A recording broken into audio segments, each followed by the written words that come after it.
네, 안녕하십니까. 리서치 이팀 이동현 LX 인터내셔널 발표 시작하겠습니다. 기업 계획입니다. 참고 부탁드리겠습니다. 다음과 같은 순서로 발표 진행하겠습니다. 기업 분석입니다. 본격적인 기업 분석에 들어가기 전에 종합 상사의 개념에 대해 먼저 말씀드리겠습니다. 종합 상사란 국내외 지역에 구축한 네트워크를 통해 다양한 제품 및 서비스를 제공하는 기업을 의미합니다. 오늘 제가 소개할 LX 인터내셔널이 종합 상사에 속하는 기업이라는 점 기억해 주시면 될 것 같습니다. 매출 비중은 다음과 같습니다. 참고 부탁드리겠습니다. 다음으로 영업이익입니다. 동사는 크게 자원, 트레이딩, 신성장, 물류 사업을 영위하고 있습니다. 이 중에서 전체 매출액의 7.3% 수준인 자원 부분에서 영업이익의 21%가 발생하는 것은 주목할 필요가 있습니다. 먼저 물류 부분입니다. 동사가 75.9%의 지분을 차지한 LX판토스에서 물류 부분 매출 전액이 발생하고 있습니다. LX판토스는 크게 포워딩과 CL 사업을 영위하고 있으며 전 세계 318개의 거점을 활용하여 포워딩과 CL을 연계하며 고객의 공급망 전반을 관리하는 안정적인 사업 구조를 구축하고 있습니다. 작년 기준 글로벌 해상 물동량 부문에서 세계 6위를 달성하였습니다. 전 세계 물동량의 80% 이상이 해상 운송을 통해 이루어지고 있는 것을 고려하면 해당 순위를 통해 물류업계에서 LX판토스의 높은 시장 지배력을 파악할 수 있습니다. 기본적으로 물류 서비스는 수요자의 가격 탄력성이 높은 업종으로 분류됩니다. 따라서 서비스 차별화가 어려운 시장 구조상 원가 절감을 통한 가격 경쟁력 확보가 곧 기업의 경쟁력이라 할 수 있습니다. 동사는 LG그룹 계열사 물량에 대한 강력한 락인 효과를 바탕으로 안정적으로 물동량을 확보하고 있습니다. 이러한 대규모 물동량을 바탕으로 선사 및 항공사와의 거래에서 운임 협상력을 확보하여 규모의 경제를 통한 원가 경쟁력을 실현하고 있습니다. 또한 포워딩 BM의 특성상 직접 선박과 항공기를 운영하지 않고 화주에게 수수료를 받는 수익 구조이기 때문에 고유가로 인한 비용 부담을 화주에게 상당 부분 전가가 가능하여 리스크 방어에 상대적으로 유리한 입장입니다.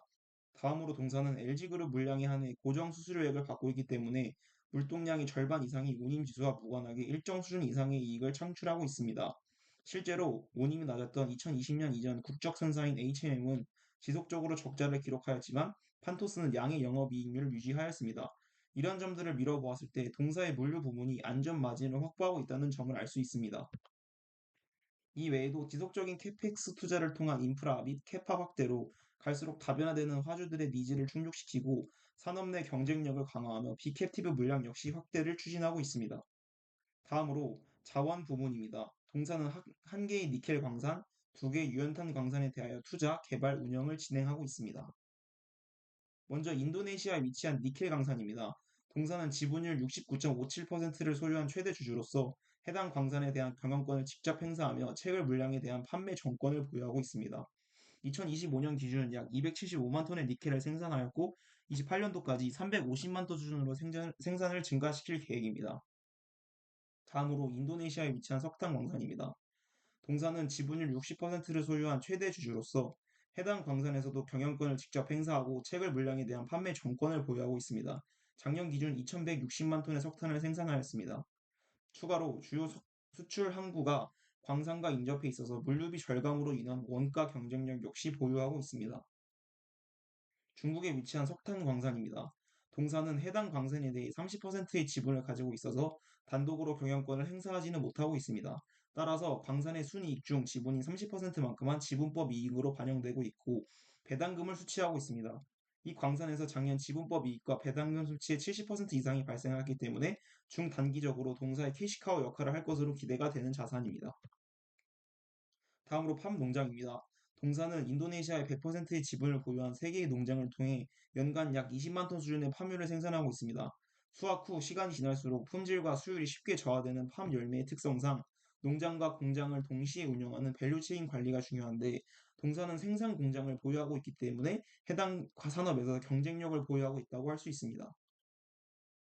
다음으로 트레이딩 신성장 부문입니다. 먼저 트레이딩이란 판매자와 구매자를 연결하여 거래를 성사시키는 서비스를 말합니다. 동사는 크게 자원, 소재, IT 분야에서 트레이딩 서비스를 제공하고 있습니다. 자원 트레이딩의 경우 투자한 자산들과 연계된 수직 계열화 및 수십 년간 쌓아온 현지 네트워크를 통해 안정적으로 물량을 수주하고 있습니다. 최근에는 구리, 보크사이트와 같은 성장성이 있는 신규 광물에 대한 공급성 발굴과 팜 관련 품목 및 판매 및 유통을 확대 추진 중에 있습니다. 다음으로 소재 트레이딩입니다. 동사가 투자한 자산들을 통해 주로 메탄올, 요소, PVC, 철강, 코일, 유리 등을 전 세계로 공급하고 있습니다. 최근에는 2차 전지 소지 및 고기능 화학 소재 등 유망 분야로 신규 사업 기회를 모색 중에 있습니다. IT 트레이딩입니다. 효율적 SCM을 기반으로 내 외부 고객사에게 디스플레이 패널 및 전자부품과 관련된 공급 서비스를 제공하고 있습니다. 최근에는 동사의 노하우를 바탕으로 공급망 관리 통합 솔루션 역시 제공하고 있습니다. 신성장 부문입니다. 신규 수익원 확보와 ESG 측면에서 발전 및 인프라 사업과 탄소 배출권 사업을 진행하고 있습니다. 산업 분석입니다. 먼저 니켈의 수요에 대해 알아보겠습니다. 전체 니켈 수요의 64%를 차지하는 스테인리스의 생산은 중국과 동남아시아 국가들을 중심으로 하는 설비 확장에 따라 점진적으로 증가하고 있습니다. 니켈은 강한 내식성과 내열성으로 인해 항공기 엔진이나 가스터빈과 같은 고부가가치 핵심 제품에도 사용되고 있습니다.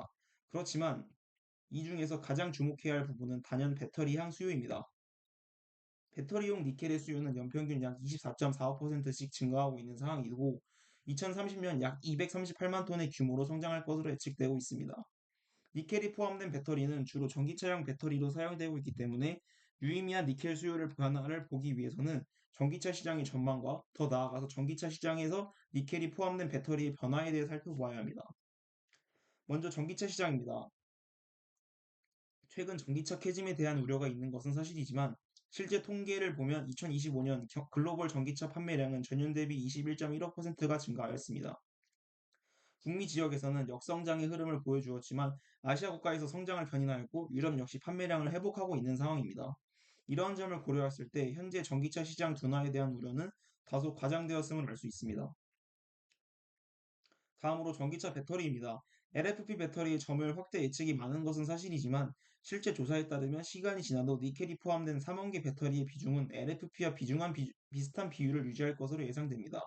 3원기 배터리 탑재 시 주행 거리, 저온 성능, 연비 등에서 우수한 성능을 보이기 때문에 향후 전기차 시장은 어느 한쪽 배터리에 치우치기보다는 소비자 성향에 따라 프리미엄과 가격 중심으로 양분될 것으로 보입니다. 또한 전기차 배터리 시장은 2035년 6,160억 달러로 성장할 것으로 예측되기 때문에 지금 시점보다 3원기 배터리 시장 점유율 자체는 줄어도 실질적인 시장 매출 규모는 확대될 것으로 예측이 가능합니다. 이런 점들을 통해 니켈의 수요가 증가할 것임을 알 수 있습니다. 니켈의 공급입니다. 글로벌 니켈 공급의 약 60%를 차지하는 인도네시아가 세계 최대 공급국의 지위를 바탕으로 통제를 강화하고 있습니다. 올해 2월 2026년 전체 니켈 원간 생산 쿼터를 지난해보다 약 1억 톤 이상 줄어든 수준으로 축소하겠다고 발표하였습니다. 또한 작년 10월 연간 광선의 채굴 쿼터 유효 기간을 1년으로 단축하며 앞으로도 가격 방어를 위해 국가적 차원에서 공급 통제를 강화할 것임을 시사하였습니다. 이를 통해 니켈 가격 상승을 예측할 수 있고 실제로 정책 발표 이후 니켈 가격이 크게 상승한 상황입니다. 마지막으로 파묘입니다. 파묘는 기본적으로 생물자산 산업이기 때문에 나무 연령, 강우, 병해충, 규제의 영향을 복합적으로 받습니다. 따라서 단기간에 생산량을 늘리기 쉽지 않은 자원입니다. 또한 파묘 가격은 크게 바이오 디젤, 물량 정책, 대체 식용유의 상황, 국제 유가의 영향을 많이 받습니다. EU에서 시행 중인 SF 포함 의무화 정책을 비롯하여 전 세계적인 탄소 중립 강화 기조로 인해 바이오 디젤 시장은 2035년 1,086억 달러 규모로 성장할 것으로 예측되고 있습니다. 바이오 디젤에 쓰이는 원료 중 파묘가 절반 이상을 차지하고 있기 때문에 탄소 중립 강화로 인한 바이오 디젤 시장의 성장은 파묘 수요를 상승시키는 요인으로 작용하고 있습니다. 물량 정책입니다. 인도네시아와 말레이시아가 글로벌 파묘 생산의 80% 이상을 차지하고 있어서 두 국가의 정책, 기상 문제가 곧바로 글로벌 수급 문제로 직결되고 있습니다. 최근 인도네시아가 B50 정책을 통해 2028년까지 모든 디젤에 들어가는 파묘의 혼합 의무화 비율을 50%까지로 높이기로 결정했습니다. 이는 파묘 가격의 하방을 높이는 요인으로 작용하고 있습니다. 마지막으로 국제유가입니다. 국제유가가 상승하면 화석 연료의 대체제인 바이오 연료의 수요가 급증하고 이에 따라 바이오 연료의 핵심 원료인 파묘 가격이 상승하는 구조입니다.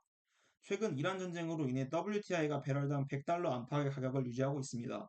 이에 더해 원유 생산 인프라가 훼손되었기 때문에 종전 이후에도 유가가 과거 수준으로 신속하게 회복하기는 어려울 것으로 예측되는 상황입니다. 이런 점들을 고려했을 때 유가가 단기간에 급락하기는 어려울 것으로 예상이 가능하고 이는 중단기적으로 파묘의 가격을 높이는 원인으로 작용할 것으로 보입니다. 결론적으로 파묘는 현재 중단기적, 장기적 가격 상승 모멘텀을 둘 다 보유하고 있는 상황입니다. 석탄입니다. 세계 최대 석탄 소비국인 중국은 매년 사상 최고치의 석탄 사용량을 보여주고 있습니다. 중국 외에도 아세안 국가들을 중심으로 전력 수요가 폭증하며 석탄의 수요 증가세가 이어지고 있고 미국 역시 트럼프 행정부 출범 이후 증가세로 돌아선 상황입니다. 탄소 중립 실현을 위해 유엔을 비롯한 국제기구에서는 전 방위적으로 각 국들을 압박 중이지만 2025년 전 세계 석탄 소비량은 약 89억 톤으로 사상 최고치를 경신하였습니다. 올해 1월 IEA는 2030년 석탄 소비량이 현행 대비 3% 감소할 것이라는 전망치를 내놨습니다. 탄소 중립을 적극 지지하는 IEA에서도 3% 수준의 감소에 그칠 것이라고 예측하고 있는 상황과 실제 지표상으로도 매년 증가하고 있는 석탄 소비량의 추이를 봤을 때 향후 10에서 20년간 석탄 사용량은 감소하지 않을 것으로 합리적인 예측이 가능하고 이를 통해 석탄의 수요 및 가격은 견조하게 유지될 것임을 알 수 있습니다. 다음으로 투자 포인트입니다. 72시간 내로 끝날 것으로 예상되었던 러우 전쟁이 올해 5년 차에 접어들었습니다. 또한 미국과 이란의 전쟁은 시시각각으로 상황이 변하고 있고 중국은 대만 침략의 야욕을 노골적으로 드러내고 있는 상황입니다. 지정학적 리스크가 확산되고 신냉전이 가속화되는 시점에서 각 자원 보유국들은 자원을 무기화하고 있습니다. 실제로 중국은 작년 10월 히토류 관련 제품을 국외로 수출할 당시 당국의 승인을 받도록 규제하고 있고 인도, 호주, 베트남 등 다른 많은 국가들 역시 자원 무기화의 흐름에 동참하고 있는 추세입니다. 이를 통해 동사와 같이 원자재 공급망에 대한 통제력을 보유하고 있는 기업들의 가치가 구조적으로 재평가되고 있는 국면입니다. 앞서 산업 분석에서 수요의 증가 및 인도네시아의 감산 정책으로 인해 니켈의 가격 상승 전망을 확인하였습니다. 이에 더해 동사는 니켈 광산 추가 확보를 적극적으로 추진하고 있는 상황입니다. 이를 통해 니켈에 대한 P와 Q의 동시 증가를 기대할 수 있습니다. 또한 동사는 향후 광산 외에도 재련소나 폐배터리 리사이클링 시설과 같은 핵심 시설에도 투자할 계획이기 때문에 원료 채굴부터 소재 트레이딩까지 이어지는 수직 기여라를 통해 2차전지 밸류 체인의 강화를 기대할 수 있는 상황입니다. 이 외에도 동사는 글로벌 네트워크를 기반으로 보크사이트, 구리, 리튬 등 핵심 광물 전반으로 자원 부분 포트폴리오 확대를 적극적으로 추진 중에 있습니다. 지금까지 앞서 말씀드린 기업 분석, 산업 분석, 투자 포인트를 총망라하여 LX 인터내셔널에 투자하는 이유를 정리하자면 원자재 공급망의 중요성이 부각되는 상황에서 물류로 안전 마진을 확보하면서 니켈을 필두로 한 자원 산업으로 큰 업사이드를 노릴 수 있는 기업으로 정리할 수 있겠습니다. 리스크입니다. 2025년 기준 LG전자가 매출 비중이 약 40%에 달하는 고객사 편중 위험이 있습니다. 그러나 LG전자가 최근 5년간 글로벌 경기가 어려운 와중에도 연평균 4.53%의 성장률을 보여주고 있고 향후 액추에이터를 중심으로 하는 로봇 사업 역시 성장이 기대되는 상황이기 때문에 안정적인 수주가 지속될 것으로 판단이 가능합니다. 자회사 LX 글라스와 포슨 그린 파워에서 손상 차손이 발생하고 있습니다. 건축 경기 부진으로 인해 작년 기준 890억 원 규모의 손상 차손이 LX 글라스에서 발생하였고 포슨 그린 파워에서는 REC 공급 계약 변경에 따라 약 56억 원 규모의 손상 차손이 발생하였습니다. 두 기업 모두 올해 손익 개선이 예상되는 상황이나 해당 부분은 계속 지켜볼 필요가 있겠습니다. 다음 마지막으로 밸류에이션입니다. 참고 부탁드리겠습니다. 매출 추정에 앞서 밸류에이션 방법으로는 PER을 사용하였고 측정 시 미쓰비시 상사를 기준점으로 활용했다는 점 말씀드립니다. 매출 추정은 사업 부문별로 진행하였습니다. 먼저 물류 부문입니다. P의 경우 판토스의 매출 중 70% 이상이 해운에서 발생하였고 대부분의 물량이 컨테이너를 통해 운송되는 점을 고려하여 상하이 컨테이너 운임 비수를 통해 추정하였습니다. 세부 측정 방법은 참고 부탁드리겠습니다. Q 추정의 경우 캡티브형 물동량과 비캡티브 물동량을 나눠서 추정하였습니다. 캡티브 매출의 높은 LG전자 의존도를 반영하여 LG전자 매출의 연평균 성장률을 캡티브 물동량의 변동률로 가정하였습니다. 비캡티브 물동량의 변동률은 전년 대비 컨테이너 물동량 전망치를 적용하였습니다. 다음으로 트레이딩 신성장 부문입니다. 해당 부문 매출의 25% 정도를 석탄이 차지한다는 증권사 추정치를 반영하여 석탄과 나머지 부분으로 나눠 각각 추정하였습니다. 석탄의 경우 유연탄 시장의 국제 기준 가격인 뉴캐슬 석탄을 가격 지표로 채택하였고 전년 대비 25년도 전 세계 석탄 소비 증가율을 Q 추정에 반영하였습니다. 석탄을 제외한 나머지 품목들은 정확한 비율 추정의 한계로 전년도 매출 유지를 가정하였습니다. 마지막으로 자원 부문입니다. 해당 부문의 매출의 약 75%를 광물이 25%를 파묘가 차지한다는 증권사 추정치를 반영하였습니다. 광물의 P 추정에서는 니켈과 석탄 가격의 전년 대비 변동률을 각각 산출한 후 두 값의 평균치를 P의 변화량으로 적용하였습니다. Q 추정의 경우 동사 IR 자료 전망치에 따라 니켈 10% 증상 가정하였고 중동 전쟁발 수요 증가 및 광산 생산량 증가 전망을 고려해 석탄 10% 증상 가정하였습니다. 파묘의 경우 전년도 가격과 올해 가격을 비교해 P 추정 진행하였고 Q 추정은 파묘가 강수량과 기후 영향을 많이 받는 생물 자산이라는 점을 고려하여 연간 평균 생산량을 적용하였습니다. 따라서 2026년 예상 매출액은 17조 9,798억 원으로 추정하였습니다. 예상 매출 원가의 경우 매출 원가율이 일정한 수준을 유지하고 있는 흐름을 보이고 있어서 3개년 매출 원가율 평균을 적용하였습니다. 예상 판관비 역시 판관비율이 일정한 수준을 유지하는 흐름을 보여주어서 3개년 판관비율을 평균을 적용하였습니다. 최근 동사 영업의 손익 중 LX 글라스의 손상 차손이 절대적인 비중을 차지하는데 해당 부분을 예측하기 적합하지 않기 때문에 3개년도 평균치를 구하여 영업의 손익에 적용하였습니다. 이를 통해 내년도 예상 당기순이익을 2,706억 원으로 추산하였습니다. 2026년 예상 EPS는 7,523원이고 미쓰비시 상사와 동사의 자원이익 비중 격차를 미쓰비시 상사 PER에 반영하여 타겟 PER을 12.66배로 설정하였습니다. EPS와 타겟 PER 곱해서 92,200원이고 상승률 108.1%, 투자 의견 바이 제시합니다. 2027년입니다. 2026년 예상치와 동일한 방법으로 추정 진행하였고 세부 측정 방법은 참고 부탁드리겠습니다.